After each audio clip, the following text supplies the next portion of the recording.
Welcome to From Betrayal to Breakthrough. I'm Dr. Debbie Silber, and today's guest is Tracy Poizner. Tracy is a parenting coach and the host of the Weekly Essential Stepmom Podcast. She's the biological mom and a stepmom and has been through it all, from long-distance parenting to parental alienation, legal difficulties, mental health issues, total loss of contact, and full-time physical custody. After finding the light at the end of the tunnel, she wanted to share her experiences with others who were still behind her on the same path. Tracy has a special perspective on emotional healing and how to meet our own personal needs as stepmoms in the everyday chaos of this challenging lifestyle. She helps stepmoms and families minimize conflict and disruption in their lives and find calm, peace, harmony, gratitude, respect, and affection, and achieve justice in the face of divorce and custody conflicts. This is going to be a very important episode if you have children and if you're co-parenting, step-parenting, divorced, separated, betrayed, or any other situation that could potentially put your children in the middle of any of it. I'm about to have a conversation with Tracy Poizner, and we're talking about overcoming parental alienation. You're going to learn what you may be doing that's eroding the confidence, self-esteem, sense of safety, and security in your child. But don't worry, she'll also share with you how to fix it. Here we go. Okay, everybody, we have Tracy Poizner with us today. And yes, we talk about the betrayal of a family member, partner, friend, coworker, self. Today, we're talking specifically about the betrayal of a child. And we see this often when there's the role of, when there are step parents involved and second marriages and third marriages and things like that. So I brought in the expert to help us through. So help us with that. So if you're a step parent, this is a very important episode. Grab your pen and paper. You're going to get a lot out of this. So welcome, Tracy. Thank you. Thanks for having me. Well, we were just talking right before I hit record, and you had mentioned the 3 different types of betrayal that a child goes through in these types of situations. Can you explain what you meant? Sure. So I'm talking specifically about the betrayal of a child by their own biological parent. And this tends to happen in the aftermath of the breakup of a family, a divorce, a separation, whatever it might be, where the child is being used essentially as a weapon from, between the parents. And this is super common. I'm really saddened to say that I think I've heard about 80% of kids of divorced households are experiencing some level of parental alienation, and that it may not be as extreme. The extreme versions are where, the one parent is not allowing any contact from the other parent. And that's really extreme. It's not always so harsh as that, but it can even be just where, the 3 types, let's go into that. I would say the first type is a kind of emotional blackmail, which is betraying the parent-child dynamic of care, where the child is being made to be an emotional support for their parent. And that's where it's like, I'm so unhappy. I feel so lonesome when you go to visit your dad, or,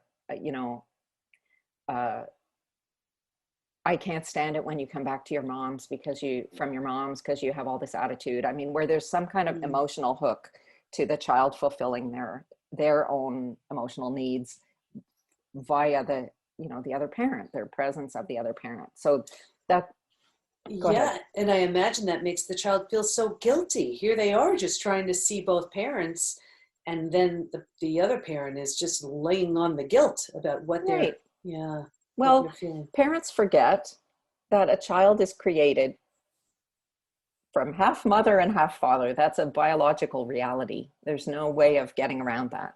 Half of each of us, every single cell of your body, is half mom and half dad and nothing else. There are no other ingredients. So when you even subtly suggest that a child should reject some of their other parent, you are asking them to reject half of themselves, which they will gladly do, because that's how we're wired. We're wired to to seek the unconditional approval of our parents, and we'll gladly feel miserable if it makes our mom or dad happy. That's what we do. So that's the first thing, that kind of subtle emotional blackmail, where maybe the parent is not saying bad things about the other parent, but they are allowing the child to feel responsible for them. And they're giving the impression that if they love their other parent, they are hurting that parent. So that if I love my dad, it's painful for my mom. Now, because everybody listening, watching, I want them to know, are there certain things like the do not say this? Would there be certain things that you'd say, oh, absolutely, this is going to impact? Yeah, but I think it's a bigger conversation, that we're talking to parents of kids who are having to share their child now with somebody who has broken their heart, hurt their feelings, pissed them off, whatever. Like, it's a very, very hard thing to do. So it's really hard to monitor yourself for those kind of things. But I would say that it would be not correct to tell a child that you miss them when they're away. You want to tell them that you'll be thinking of them, that you want them to have a good time, that you can't wait to hear, what happened. But it's not helpful for them to understand that you have big feelings around them going away, because it's not the right dynamic. A child shouldn't ever be made to feel responsible for your feelings, which are your responsibility 100%. And I'm sure you talk about this in your other episodes, right? That whatever somebody did to betray you, you are responsible for how you feel about that. Absolutely. So, the parent has to remind themselves that their feelings about the child going to the other parent belong to them. And it's not the child's job to even know about what your feelings are. It doesn't make them feel like you love them more to know how much you miss them. You're just happy to see them go and want them to have a good time, and you're happy when they come back. That would be the ideal, but of course it's hard for people to do that. Yeah, that makes perfect sense. What's the second one? The second type, if the first one was this kind of emotional blackmail of overt or subtle, the second one is brainwashing, which is, I guess a psychologist would say that this is where a parent is triangulating the child into the adult conflict by saying things about the other parent that are meant to get the child onto your side. So making the child a partner in this conflict, saying, your dad doesn't, pay any child support. He doesn't care about you anyway. He was so mean to me. You won't believe some of the things that your dad did. Whatever, or your mom, whatever. It's equally happening between dads and moms. I don't think there's any divide on gender lines around how this happens. And I could see that being so challenging, because the facts can be absolutely true, but that doesn't mean it's something to share with the child. Exactly. And a person can be a terrible spouse and still be a good parent. And I'm not even talking about good parenting, because your mother and your father are the best mother and father for you. We wish for our parents maybe to be better parents, but nobody wishes to have a different mother. Like, you wake up and say, I wish that, the school crossing guard was my mother instead of me, or my piano teacher, or my little league coach, or whatever. Like, you want your own mother to be a better mother, but but you have the best mother and the best father for you. So it's really difficult to figure out how, to understand how people can be not suitable as life partners to each other, but that it's the only dad you're ever going to have in your life, and the only mom you'll ever have, and that your bond with them or your conflict with them belongs to you.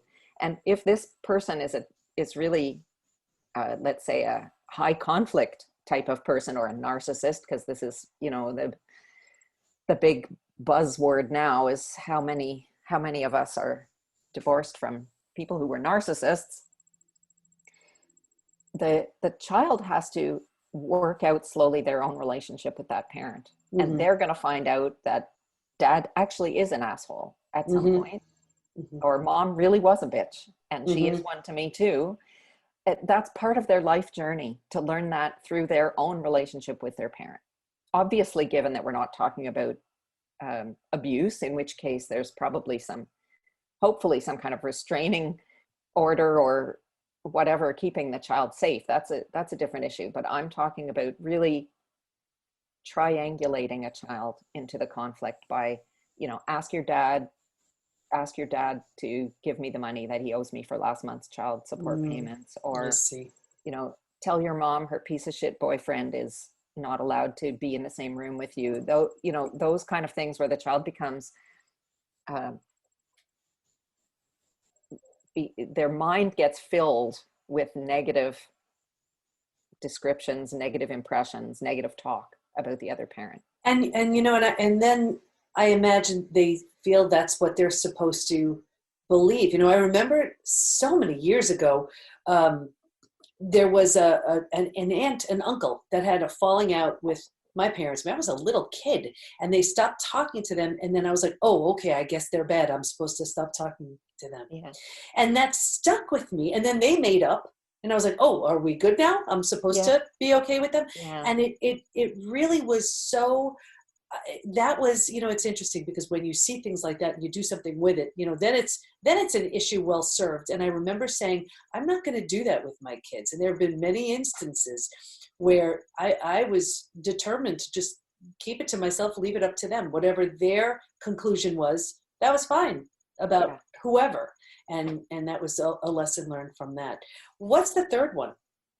The third one, we've done this emotional blackmail and brainwashing where a child just becomes sort of used to the idea that there's something bad about my dad or my mom, or many things, or they're a bad person. The third one would be gaslighting. And this is... for those who are listening who don't know what gaslighting is, can you explain that? Well, gaslighting, it's becoming a more popular phrase, but it's referring to the title of a movie from the 1940s, Gaslight, a movie with Ingrid Bergman, if you're into older movies. And she plays a woman who gets married to a guy who is secretly trying to make her insane by manipulating the surroundings so that she thinks she's losing her mind. And he's manufacturing proof that her reality is not what she thinks that it is. So gaslight, he's making the gas lamps in the house flicker, and she keeps saying the lights are flickering, and he says, I don't know what you're talking about. And then he brings in other people to say, I don't know what you're talking about. So gaslighting is betraying a kind of sacred trust between a parent and a child, that the child can only believe that the parent always has their best interests at heart. And where a parent would deliberately manufacture an appearance of reality to manipulate the child's deeply held belief system, that's really cruel and horrible. So that's where we're talking about, let's say, the mom who knows already that dad told her that he can't make it this weekend to pick up the kids. And she lets the kids get ready and wait by the door. And then she says, that's your dad. He's so unreliable. I'm really sorry that your dad is like that. That's gaslighting, where it's the only way that it's the only reality they can believe. And she manufactures it to make it happen. Or I read, and I'm going to stop you here, because I can imagine some people are saying, well, but with what you just said, isn't that I'm giving my child the opportunity to learn on their own who their because the dad told the mom that he couldn't come. Okay. She had to say, your dad can't come this weekend. Then she could, if she wants to do brainwashing, then she can say, that's because your dad is so unreliable, or because he doesn't love you, or he doesn't care about you. But she's manufacturing this situation. She knows he's not coming. Okay, got it. This happens, by the way. It's just awful. I read a piece in a local advice column in our newspaper, and the woman was saying that her adult, she has no contact with her adult children, and it's all because of something that happened. She said, I made a stupid mistake, and I raised my kids on my own, and at one point I didn't give them letters that their dad gave me when they were kids to give to them. And my eldest daughter found the letters at one point a few years before her father passed away, is how she put it. And then my daughters went to a memorial service for their dad. And ever since then, their dad's family has turned them against me. And now they don't talk to me anymore. And I just looked at that and I said, well, I have a completely different take on that. You withheld the communication from their dad, and you told them that he didn't want to have anything to do with them. And you knew that wasn't true. And you kept his letters and didn't let them. They could have a relationship with their dad and say, you know what, every time I see him, I come away feeling bad. I don't want to do that anymore. That's different. Mm-hmm. But she manufactured proof that he didn't want to have any connection with them. And they can't forgive her for that. Right. Does the person who's gaslighting, like in that scenario, do they ever wake up and say, oh my gosh, what the heck did I do? That was so wrong. And try to fix it in some way? Or is it, they're so far gone, there's little hope for that? I think that someone who would do that is probably so far gone. That's my guess. Certainly the woman who wrote this letter had said that she hadn't had any contact with her daughters in 4 years, and they have kids, and she wishes that she could see them, and she tried traveling to where they live. I think that if she had said, tell me what I did wrong. I know I made mistakes. I want to do it better. But the way she had put it in this letter, if I could believe the person who was, the advice column person, she said, it's all because of a stupid mistake I made. And she's brushing off something that's really, really deeply wrong as a stupid mistake. So I think until she can say, I betrayed the deepest trust of my children in order to further my own sense of, to get revenge basically on my husband. And I had no idea how painful that would be for them, particularly since the husband died and they didn't really get to have a full relationship with him. They can't recover from that. And she doesn't understand what the problem is. And also, just even in the way you phrase that, there's taking full responsibility for that type of behavior. And then when there's full responsibility, you have something to work with. Yeah. But if someone isn't even willing to take a look at their actions, behaviors, and just brushing it off and putting the blame on someone else, you're really wasting your time. No, I agree. And I know a woman who, anyway, it doesn't matter, but she told me recently that she apologized to her adult kids for having left them behind when she separated from her husband, got divorced. And after a number of years, she moved to another state. So she was about 800 miles away. And there was a lot of visiting back and forth, but the kids really felt that they had been abandoned. And she didn't want to see it at the time because she was working on building up her career, and she eventually married another guy and had another child. And as an adult, she went to her kids and said, I need to apologize for that. It was wrong of me to allow you to feel that I was abandoning you. And I guess I really did, because the truth is I moved away. And I hope that you can forgive me for that. If you're not ready to, that's okay too. But I want you to know that I want to apologize for having done that to you. And of course that that changed everything in their relationship, but you have to own your piece of it. And I imagine that's a whole extra level of it. I remember seeing the movie Rocket Man, with Elton John's movie. And I'll never forget that scene where his dad just didn't really take much of an interest in him. And then he goes later on in life and there his dad is with his, new family. And the deep pain that he felt. And, and I'm sure that's something that's so common, that they just feel the abandonment, feeling disregarded and sort of, thrown away for the new. Of for the course. new family. Who wouldn't? You wouldn't feel like that. So if you don't want them to feel that, you have to take certain very specific steps to make sure that that's not happening, because that would be the default from anybody. So my hope is someone listening, watching this says, oh my gosh, I didn't really look at it that way. And I see that now. What would be some steps they could take right now?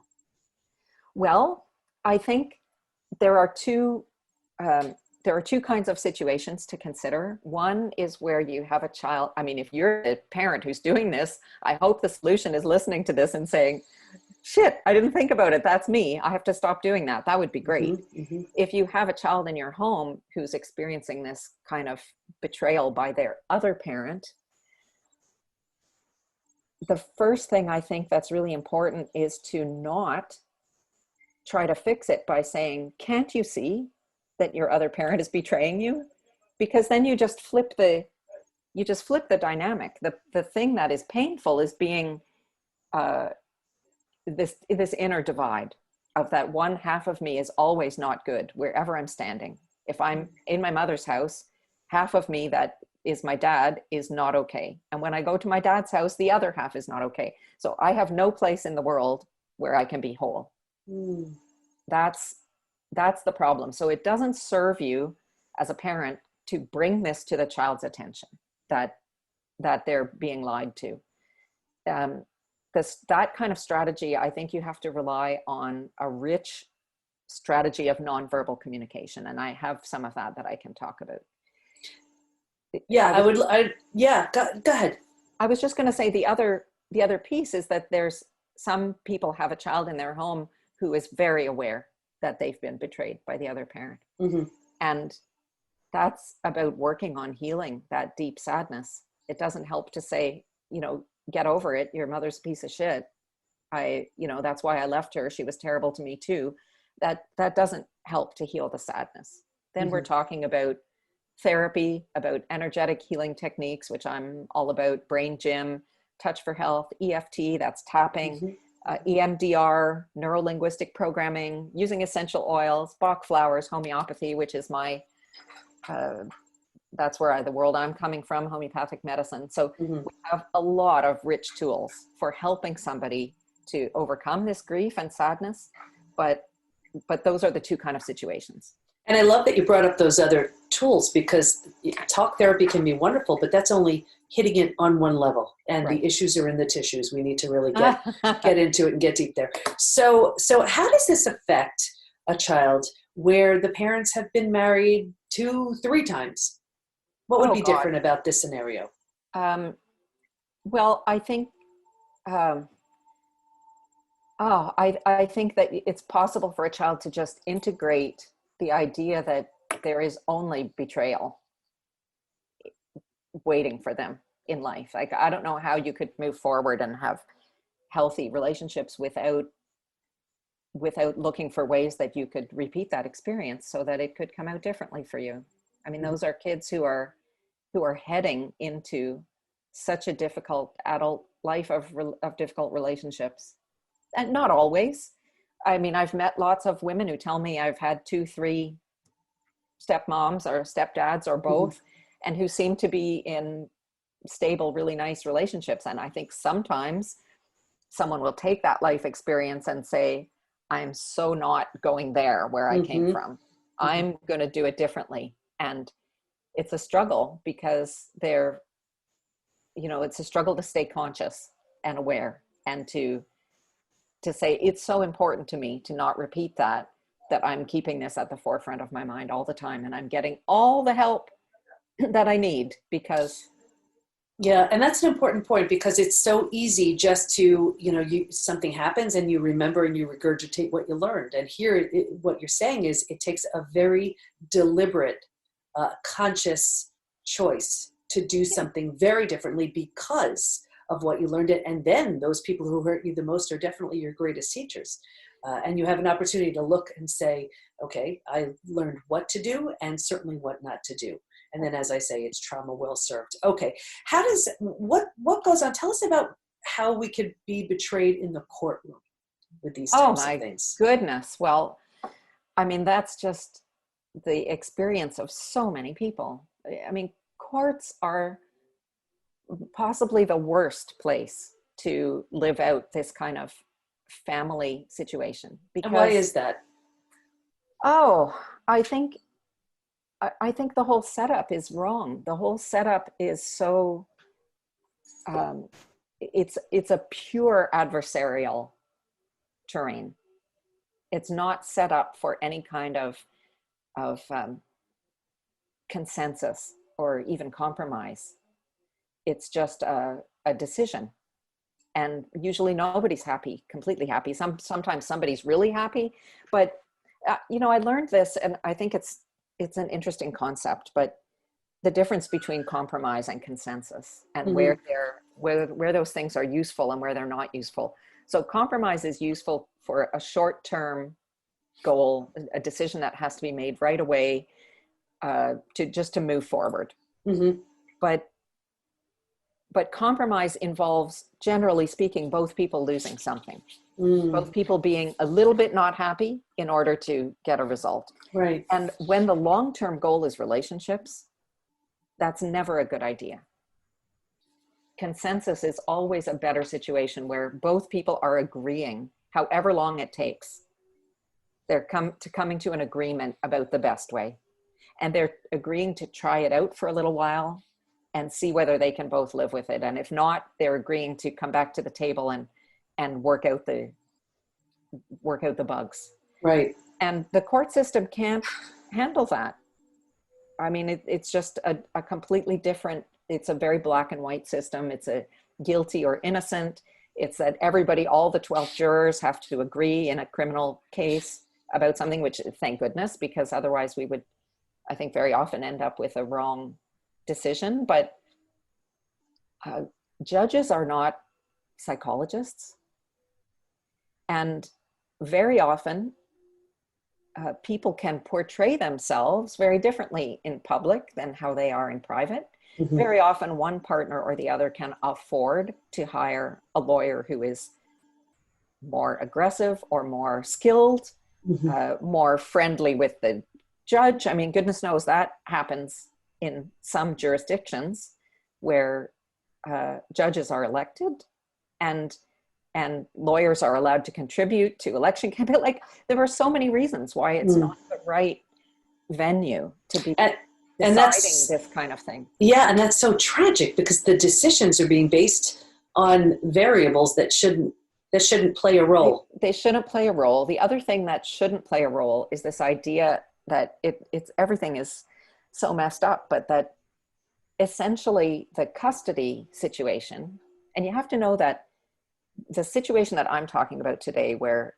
a child is spending time in two homes, is a brand new concept, really, to humanity. Because about 40 years ago in California, there were the first family court cases where moms and dads were getting joint physical custody. That never existed as an option before, so recently. So before that, the parents would get divorced. Almost always mom kept the kids, and the dad would either visit or not visit. In some rare cases, dad would keep the kids and mom was shut out in the same way. So the idea of children sharing two households, where there are potentially two sets of parents, and not just some children, 50% of children in Western societies are having this experience before they're 18 years old. Wow. It's so easy to see how they would feel so displaced wherever they go. I never there looked is at it no like home. That. There is no place where you're completely safe, where you can say everything about how you feel. When you say, I'm really missing mom right now. Right. What does he do with that? Right. And that's where you're supposed to feel safe and secure. Exactly. And that's where whatever you say is hurting the other parent. Maybe used against you. Wow. That's so interesting. What do you want to make sure everyone knows as we wrap up? I want to make sure that they know that it's not hopeless, that children who are being really purposefully alienated from their other parent will figure it out. They will. And it depends on your ability to be persistent and to keep the right, obviously mindset is huge in this. It's very hard to stay in the game when you're being rejected again and again and again and again. It's very, very hard. And I saw it in my own household, and I admire my husband so much for how he was able to get through it. And it's not like that he just soldiered through. I went through all those ups and downs with him where he really felt like giving up. And that was where I was able to make a contribution as a life partner and a stepmom. But it all needs to be worked out between the biological parent and the child. So I can't get in there as a stepmom and hope to make up in some way for the apparently bad mothering, or the apparent lack of love or attention coming from the other side. I can offer what I have to offer as a person, which is often well received, but there's a feeling from stepmoms, I know, because the ones in my Facebook group talk about this all the time, of feeling responsible because you're in this situation. You want to fix things that are happening in the family, the bigger family dynamic.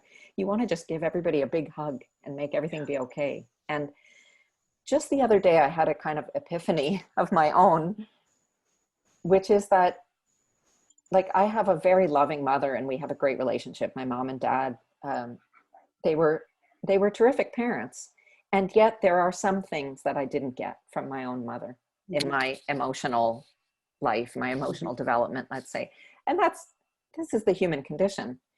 But I can identify things that I didn't get from my mother or my father. And as an adult, I've gotten what I need in other places, from my partner, from other people that I know, from myself, from parenting my inner child, all of that work, right? So I got what I needed from somewhere else, but nobody can take away the painful feeling of not having gotten what I needed from my mother. And it's a subtle point, but I think that's where it's easy for us to say, well, let me step in and fix this, fill this gap. Let me do that. And you can fill the gap, but you can't ever take away the result or the painful feeling of a child not getting something that they need, whatever it is, from their biological parent. Right. So it sounds like just be empathetic as the step parent, and as the parent who's in this scenario, just come from your highest place. And if you don't have enough incentive, do it for your kids. Exactly. Period. And I would just say that there are, I have a quick kind of 5C framework about communicating in a nonverbal way so that kids feel that you're a safe person and that you love them, which is being consistent, have routine, have rhythm in your household, be a reliable person, be consistent, show up and do what you say you're going to do. The second one is contact. Never give up trying. There may be periods of time where the kids really don't want to see you or be near you, but you have to keep up the contact and not feel, you don't want to be harassing them, but to continue to have contact. Cooperation. Don't argue with them. Don't say, where did you get that idea? Why would your mother say that? You find a way to agree with them about what's happening and, bring them in with a cooperating attitude and not fighting with what they're telling you. Credibility. Find ways to be validated by other people. Make sure that you're spending time with other people who think you're an okay person, with other adults who like you, with other families, other divorced families that get along well, to build up your credibility that you are a good person because they see other people who treat you with respect. Right. And consensus, this idea of using consensus to help the children set boundaries that they need in your home without you having to make rules that it's a point where they can fight with you. Tracy, this was so helpful. I'm sure so many parents and step-parents got so much out of this. Where do we go to learn more about you? Well, I have a 6-month program for dads called Restorative Parenting. They can learn more about that by emailing me at tracy@tracypoizner.com. And my stepmom stuff is all located at essentialstepmom.com.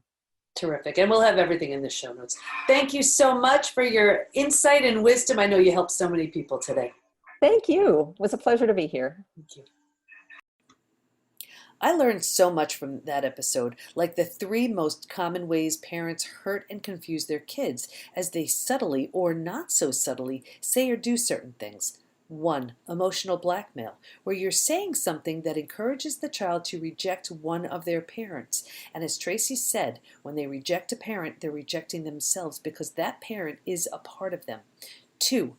Brainwashing, where you're trying to get your child on your side. 3. Gaslighting, where you're deliberately manufacturing and manipulating something so your child creates a specific belief. Stay in touch with Tracy by going to essentialstepmom.com, and we'll have all of her information in the show notes at thepbtinstitute.com/podcast. Here's my biggest takeaway: the 5 C's. 1. Consistency. 2. Contact. 3. Cooperation. 4. Credibility. 5. Consensus. Of course you're not trying to hurt your child. I know that, and I know that you may be incredibly angry, resentful, and other emotions left in the wake of someone else's actions. We got you. Take the post-betrayal syndrome quiz, which you can find at thepbtinstitute.com/quiz. And have you checked out the PBT Institute membership community? Imagine everything you ever need to become your physical, mental, emotional best. Community, support, certified coaches and practitioners you could schedule time with, daily classes on all kinds of interesting topics, curated experts teaching advanced strategies in the areas of health, mindset, spirituality, personal development. Imagine the most friendly, welcoming, and supportive place to become your best, all online. Nothing like this exists, and I am so excited to welcome you. Go to thepbtinstitute.com/join to learn more. Thanks for listening. Can't wait to be with you next time, and here's to your breakthrough.